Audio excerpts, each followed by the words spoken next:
Hi, my name is Lexi Phelps and I manage the chef program at the San Antonio Botanical Garden. Today I'm in the chef teaching kitchen and I'll be showing you how to make cauliflower mac and cheese, which is a super simple recipe that you can do with your family. As a partner of Chef, we use the chef curriculum to teach a variety of cooking classes here at the Botanical Garden. Before we get started, I want to stress the importance of washing your hands when handling, making, or eating food. You want to wash your hands with soap and water to prevent the spread of germs. Let's get started. First, we're going to make our sauce. So I already have the cauliflower and the garlic ready to go. Then we're going to add our milk, our dry mustard, our onion powder, cayenne,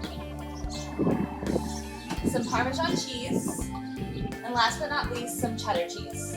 Then we want to blend all of the ingredients together until smooth. We want to make sure it's very smooth because we don't want to have any chunks in our mac and cheese.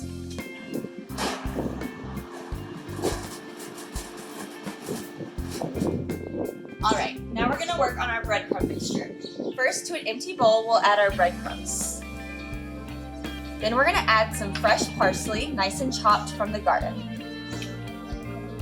Then we'll add Parmesan cheese and a little bit of black pepper. And then we want to mix all of the ingredients together until they're nice and evenly dispersed.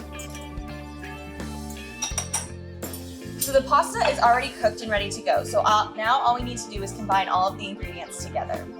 So first we're going to add some of our sauce to the cooked noodles. And then once we have it in there, we want to mix it all together so that all of the noodles are nice and evenly coated. Mix it all together. And then once we have a nice mixture here, we're going to take our breadcrumb mixture and sprinkle it on top. Make sure it's nice and flat before we put on the breadcrumb mixture. Alright. Then we'll sprinkle the mixture on top just like this, and we want to make sure that the top of the dish is completely covered.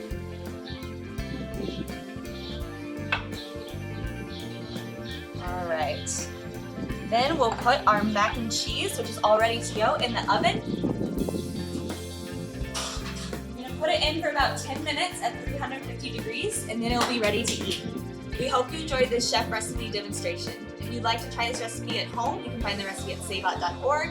And for more family-friendly recipes, check out chefsa.org. Thanks for watching.